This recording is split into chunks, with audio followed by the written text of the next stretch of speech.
Greetings, all! Today, we will be examining the relatively uncommon electric flying-type Pokemon Wattrel, the Storm Petrel Pokémon, and its uncommon evolution Kilowattrel, the Frigatebird Pokémon. While they might not look to be the most dangerous of creatures outright, the members of the Wattrel family can still prove to be a shocking presence to others that don't expect them and their electrical powers. Wattrel are small birds with black feathers covering their head, tail, and wings, as well as grey feathers on the belly and chest area, and yellow feathers around the base of their wings and the front of their face. They further have a single pair of orange webbed feet, a pointed orange beak, and large rounded black eyes. Their evolved form, Kilowattrel, have the same basic shape as Wattrel, though their legs, feet, and beak have taken on a darker orange coloration to them. In addition, their body color has changed a bit, as their legs and lower belly are now covered in grey feathers with yellow feathers covering the tops and bottoms of their wings, as well as their chest and throat, the rest of their form maintaining a black coloration that gives them in the face a more sinister appearance than their pre-evolved form.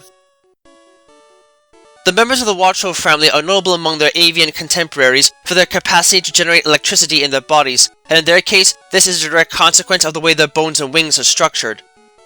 While these birds still have countless air sacs in their bones that help them breathe, the hollow structures are also filled with a number of small organs connected to their air sacs that work like wind turbines, converting any air that enters into their body into power to grant them the capacity to utilize electric-type attacks, enough even to make them primary electric-type Pokemon, and they can make ready use of this with moves like Volt Switch and Discharge later in life. This also means, however, that an influx of air into the systems can also give them a needed power boost, which ties directly into their signature ability Wind Power, which gives them a power boost if the next attack they use after getting hit by a wind-based move of some sort is electric type, even if it doesn't outright protect them from said moves and their effects. On the other hand, though, they can also use the same system to reroute electrical power to their bodies safely, and thus grants them Volt Absorb as another base ability, while some specimens that are more forceful and aggressive towards others when feeding can also have access to Competitive as a hidden ability. Either way, this can make these creatures a threat to water-type Pokemon, which they often dine on, as well as other bird Pokemon, and thus helps them play a significant ecological role in the coastal settings they tend to dwell among. As far as the stats are concerned, in the case of Kilowattrel, these birds are not really built for heavy combat in most cases, as the defenses, stamina, and physical strength are rather lacking.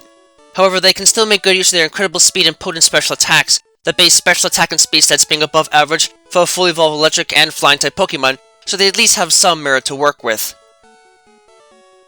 As far as Wattrel go, while they do have the power of electricity accessible to them, they are not the greatest users of it, and can only make do with Thundershock and Spark attacks early on in their life.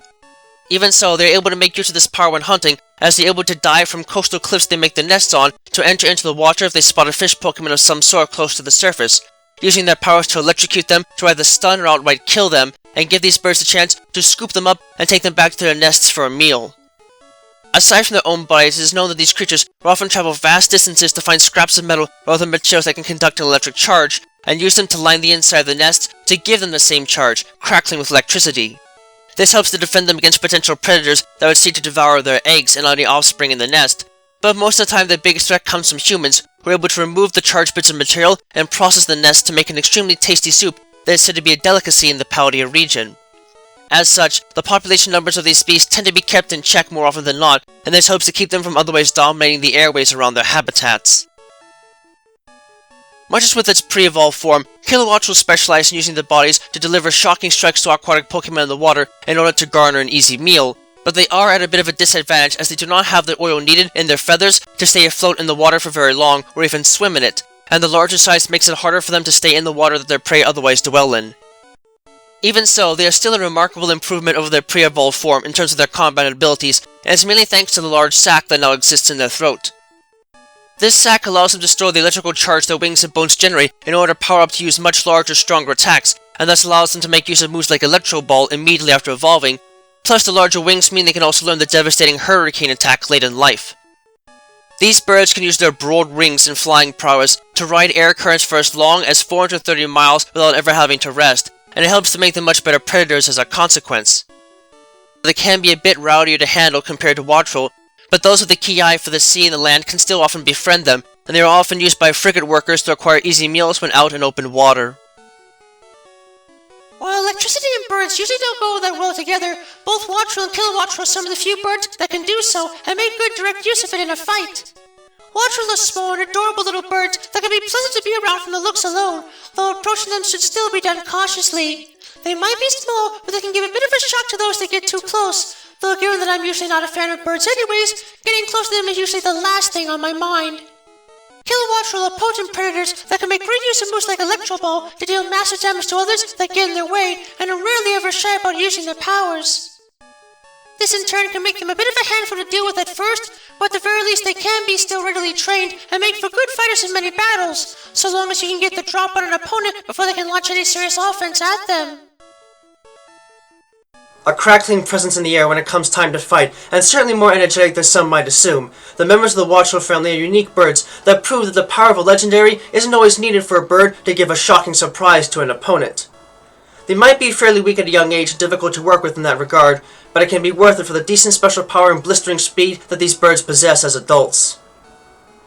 Just do yourself a favor and make sure that you don't wear anything metal that could conduct electricity while handling them. Otherwise, you may likely find yourself on the receiving end of a nasty surprise when they decide to perch on you while still fully charged up.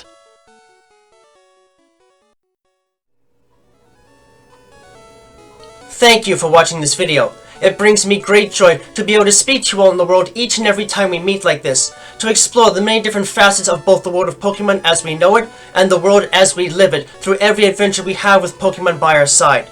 If you'd like to, please subscribe, ring the bell and all that jazz, to keep yourself updated on content uploads and other materials of the like. You can also follow me on Twitter if you'd like to know right away when something new is uploaded, and my written works, from which most of this is based on, can be found on DeviantArt. Links to both can be found in the description down below.